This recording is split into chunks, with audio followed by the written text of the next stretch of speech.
అది స్టార్టింగ్ దగ్గర నుంచి మీరు మొదలు పెట్టి ఇప్పుడు నీతులు చెప్తారేంటి అధ్యక్ష? మాధవ్ గారు క్లోజ్ చేయండి, మీరు క్లోజ్ చేయండి.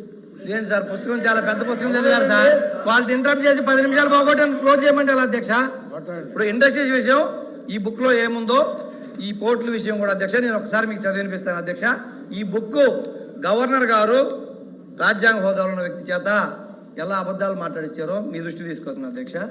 1153 కిలోమీటర్ల తీర ప్రాంతం వ్యూహాత్మక కనెక్టివిటీ మరియు ప్రపంచ స్థాయి మౌలిక సదుపాయాలు అందిపుచ్చుకోవడం ద్వారా ఆంధ్రప్రదేశ్ను ప్రపంచ అత్యుత్తమ లాజిస్టిక్స్ కలిగిన రాష్ట్రంగా రూపుదిద్దుటకు నా ప్రభుత్వం కట్టుబడి ఉంది. విశాఖపట్నం, కృష్ణపట్నం, రామాయపట్నం, గంగవరం, కాకినాడ, మచిలీపట్నం మరియు మూలపేట ఓడరేవులతో పాటు ప్రస్తుతం ఉన్న 10 పోర్టులన్నింటినీ ప్రపంచ స్థాయి ఓడరేవులు తీర్చిదిద్దుతున్నాం అన్నారు అధ్యక్ష. అసలు మన రాష్ట్రంలో ఉన్న ఓడరేవులు ఏంటి అధ్యక్ష? ఆల్రెడీ గతంలో ఉన్నది విశాఖపట్నం, కృష్ణపట్నం, గంగవరం, కాకినాడ, ఈ 4 పోర్టులు గతంలో ఉన్నాయి అధ్యక్ష. 75 సంవత్సరాల స్వాతంత్రం వచ్చిన తర్వాత, జగన్మోహన్ రెడ్డి ప్రభుత్వం వచ్చిన తర్వాత రామాయపట్నం, మచిలీపట్నం, మూలపేట ఈ 3 పోర్టులు తీసుకోవడంతో పాటు కాకినాడ గేట్వే పోర్టు తీసుకొచ్చింది 4 పోర్టు ఇప్పుడు అధ్యక్ష. గతంలో 8 ప్లీజ్ ప్లీజ్ డిస్టర్బ్ చేయబాక్ ప్లీజ్. గతంలో అధ్యక్ష 4 పోర్టులు రాష్ట్రంలో ఉంటే ఈ ప్రభుత్వం 5 సంవత్సరాల్లో కోవిడ్ పరిస్థితులు ఉన్నా కూడా 4 పోర్టులు పర్మిషన్లు తీసుకొచ్చి ల్యాండ్ ఎక్వైర్ చేసి మొత్తం పర్మిషన్లతో పాటు నిధులను కేటాయించి 4 పోర్టులు ఈ రోజు సగం పనులైన అధ్యక్ష. ఆ 4 పోర్టుల మధ్యలో ఈ 10 నెలల నుంచి పనులు ఆగిపోయినాయి అధ్యక్ష. అయితే 10 పోర్టులు గతంలో ఉన్నతో పాటు మేము తీర్చిదిద్దామని చెప్తున్నాం అధ్యక్ష. ఇది మీరు రికార్డు చెక్ చేసుకోండి. మేము కానీ నేను ఏదైనా సత్యదూరంగా మాట్లాడుంటే నా మీద ఏ చర్యలు తీసుకున్నా నేను సిద్ధం అధ్యక్ష. ఇది మాత్రం నిజం. మీరు గవర్నర్తో అబద్ధం ఆడిచ్చారు, ఈ బుక్ లో ఉంది, ఇది చూసుకోండి మీరు. సరే సత్యదూరం అని చెప్తున్నాం కదా, సత్యదూరం అధ్యక్ష. ఇదే కాకుండా అధ్యక్ష ఈ పోర్టులకి బిజినెస్ రావాలి అంటే 5 రాష్ట్రాలు మన రాష్ట్రంలో ఆధారపడున్నాయి కాబట్టి తెలంగాణ కానీ, కర్ణాటక కానీ, ఛత్తీస్గఢ్ కానీ ఇలా అన్ని రాష్ట్రాలు మన మీద, కర్ణాటక కూడా మన కొంత ప్రాంతం మన ఆధారపడి ఉందని నేషనల్ హైవేల అధ్యక్ష గత ప్రభుత్వంలో 39,000 కోట్ల రూపాయలతో పోర్ట్ కనెక్టివిటీ నేషనల్ హైవేస్ భారతదేశ ప్రభుత్వం ఇచ్చింది అధ్యక్ష. మన ప్రభుత్వంలో మన ఎంపీలు తీసుకొచ్చారు అధ్యక్ష. అది కూడా ఆర్థిక విధ్వంసం అడుగుతాను అధ్యక్ష. ఈ సందర్భంగా నేను అయిపోయిన తర్వాత ఫిషర్మెన్స్ అందరికి కూడా ఆక్వా అభివృద్ధి చెందుద్దని చెప్పని దాదాపు 9 ఫిషింగ్ హార్బర్స్, 5 జెట్టీస్ గత ప్రభుత్వంలో నిర్మాణం చేపట్టింది అధ్యక్ష. అది కూడా వాస్తవం అధ్యక్ష. రికార్డులు చెక్ చేసుకోవచ్చు. ఎన్ని పనులు జరిగినాయి, ఎన్ని పనులు జరుగుతూ ఉన్నాయి, ఎన్ని పూర్తయినాయి అనేది కూడా అధ్యక్ష ఇవి మీరు చూసుకోవచ్చు. కానీ దీంట్లో ఆ ప్రస్తావన లేదు అధ్యక్ష ఈ గవర్నర్ ప్రసంగంలో. ఈ కాకుండా మెడికల్ కాలేజ్ అధ్యక్ష 11 ప్రభుత్వ మెడికల్ కాలేజీలతో 75 ఏళ్లలో ఈ రాష్ట్రంలో కడితే ప్రైవేట్ మెడికల్ కాలేజీలు కాదు అధ్యక్ష, వ్యాపార సంస్థలు కాదు అధ్యక్ష. 17 ప్రభుత్వ మెడికల్ కాలేజీల కోసం గత ప్రభుత్వం కేంద్ర ప్రభుత్వం దగ్గర అనుమతులు తీసుకొచ్చి దాదాపు 5 ప్రభుత్వ కాలేజీలు కంప్లీట్ చేస్తే మిగతా కాలేజీలు యూసే లేదు అధ్యక్ష. అవి ప్రైవేట్ పరం చేస్తారా, ప్రభుత్వంగా కట్టిస్తుంది అనేది దీంట్లో ప్రస్తావన లేదు అధ్యక్ష. ప్రజలు ప్రభుత్వ మెడికల్ కాలేజీలే ఉంటాయా, వాటిని ప్రైవేట్కి ఇస్తారా అనేది క్లారిటీ లేక చాలా కన్ఫ్యూజన్ ఉన్నారు. అది గవర్నర్ ప్రసంగంలో చేర్చుంటే బాగుండేదని నా అభిప్రాయం అధ్యక్ష. అలాగే టూరిజం అధ్యక్ష, టూరిజం విషయంలోకి వచ్చేటప్పటికి చెప్పండి, మాటలకే పరిమితమైంది పాయింట్ కి రిప్లై చెప్పవసరం, లాస్ట్ లో రిప్లైకి అవకాశం ఉంది. వాళ్ళు ఏదైనా తప్పు మాట్లాడితే రిప్లైలో చెప్పండి, మీరు కరెక్ట్ చేయండి. టూరిజం విషయంలోకి వచ్చినప్పటికీ అధ్యక్ష గతంలో కూడా ఇదే సభలో మేము కూడా చెప్పుకున్నాం అధ్యక్ష. టూరిజం మాటలకే పరిమితమైంది కానీ ఇంప్లిమెంటేషన్లోకి వచ్చేటప్పటికి మేము గతంలో కూడా నేనే అడిగిన అధ్యక్ష. పేద బడుగు బలహీన వర్గాలు ఉన్నారు, తీర ప్రాంత ప్రజలు ఉన్నారు, మా అటవీ ప్రాంత గిరిజనులు ఉన్నారు, వాళ్ళందరికీ అవకాశాలు ఇవ్వండి, టూరిజంలో వాళ్ళందరూ ప్రోత్సహించండి అని చెప్పి మేము గతంలో కూడా అడిగాం అధ్యక్ష. దాని మీద కూడా ఓవరకు మేము అభివృద్ధి చేస్తామనే మాట తప్ప ఎక్కడ ప్రాక్టికల్గా ఈ పుస్తకంలో కనిపెట్టదు అధ్యక్ష.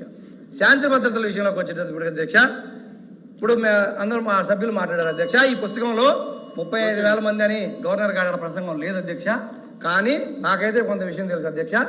గతంలో వీళ్ళు ఎప్పుడైతే అపోజిషన్ ఉన్నప్పుడు ఆరోపణలు చేశారో ఆ ఆరోపణలు 35,000 మంది మిస్సింగ్ అయినారని డిప్యూటీ సీఎం గారు కూడా ఆరోపణలు చేశారు అధ్యక్ష. ఆ టైంలో చేసినప్పుడు డీజీపీ ఆఫీసు గత పోలీస్ డిపార్ట్మెంట్ వాళ్ళే ఎక్కడ ఇది ఈ సత్యదూరం కానీ ఆ మిస్సింగ్ కేసులు నమోదైంది 700 మాత్రమే నమోదైనవి.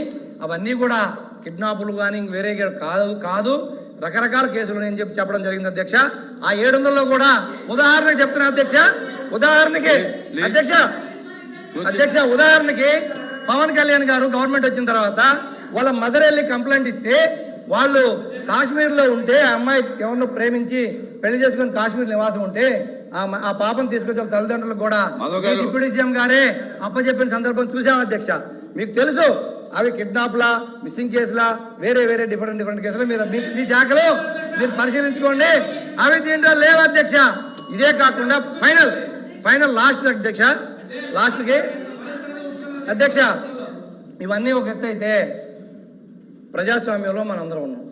మనందరం ప్రజాస్వామ్యబద్ధంగా ఎన్నుకునే మాధవ్ గారు. ఒక్క నిమిషం సార్, దయచేసి చాలా ఇంపార్టెంట్ సబ్జెక్ట్ సార్. ఈ పుస్తకంలో నిన్న అందరూ మాట్లాడారు. ఈ పుస్తకంలో ఆ ప్రస్తావన లేదు. నిన్న చాలా మంది చాలా రకాలు మాట్లాడారు. దయచేసి ఇంకో 2-3 నిమిషాలు నేను ముగిస్తాను అధ్యక్ష. 2-3 నిమిషాలు అధ్యక్ష.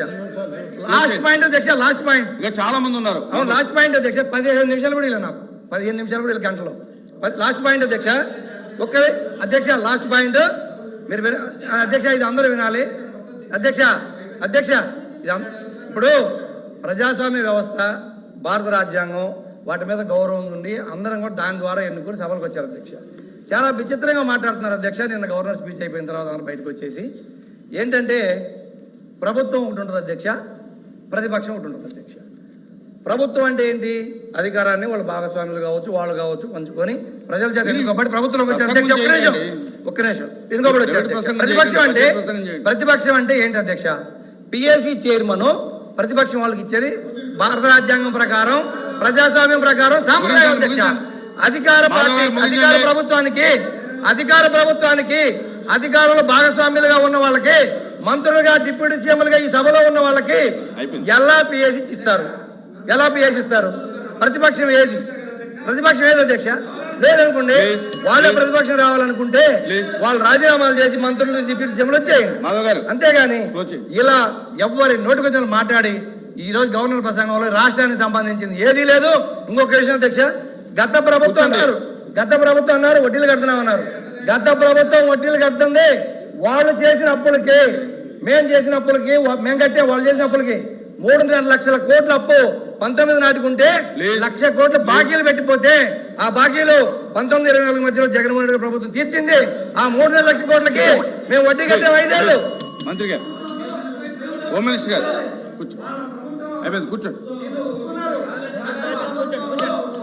అధ్యక్ష, ఇందాక లోపి గారు కూడా చెప్తూ ఇది గవర్నర్ గారు. కూర్చోండి. మాధవ్ గారు కూర్చోండి. హోమ్ మినిస్టర్ గారు. అధ్యక్ష, ఇక్కడ ఒక 2 విషయాలు అధ్యక్ష.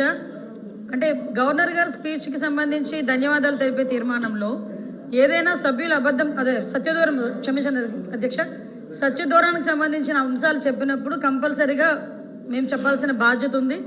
కంపల్సరీగా రిప్లైలు ఎవరైతే మంత్రి గారు చెప్తారో వాళ్ళందరూ కూడా చెప్తారు అధ్యక్ష.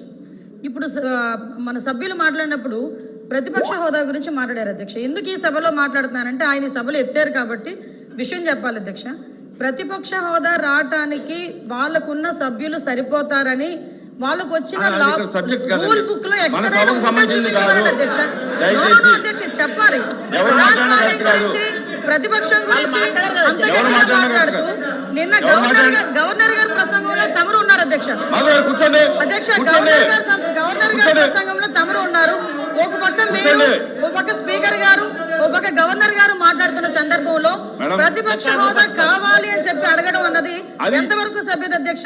వీళ్ళు సభ్యత సంస్కారాల గురించి మాట్లాడుతున్నారేంటి అధ్యక్ష? ప్రతిపక్ష హోదా అనే విషయం ఈ సభకు సంబంధించింది కాదు. అది ఆయన మాట్లాడారు అధ్యక్ష. ఎవరు మాట్లాడారు చెప్పాలి.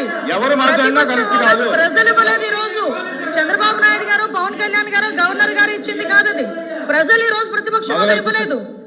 మీరే ఒకనొక సందర్భంలో అధికారంలో ఉండేటప్పుడు అట్నుంచి తీసుకుంటే ప్రతిపక్ష హోదా పోతుందని చంద్రబాబు నాయుడు గారు పోతుందని మాట్లాడారు. మరి ఆ రోజు రూల్ అండ్ రెగ్యులేషన్స్ తెలియదా? ఆ రోజు సత్యబాబు గారు పెద్ద ఆయన సభలో ఉన్నారు అధ్యక్ష. అర్థం చేసుకోవాలి అధ్యక్ష. ఎక్కడ పడితే అక్కడ దీని గురించి మాట్లాడితే మేము మాట్లాడతాం.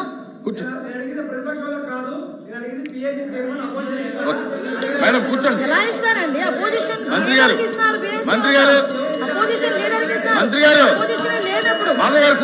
జగన్మోహన్ రెడ్డి ఫ్లోర్ లీడర్ అంతే. వైఎస్ఆర్సీపీ ఫ్లోర్ లీడర్ ఆయన అంతే, అంతకు మించి ఏం లేదు. The house is adjourned for tea break.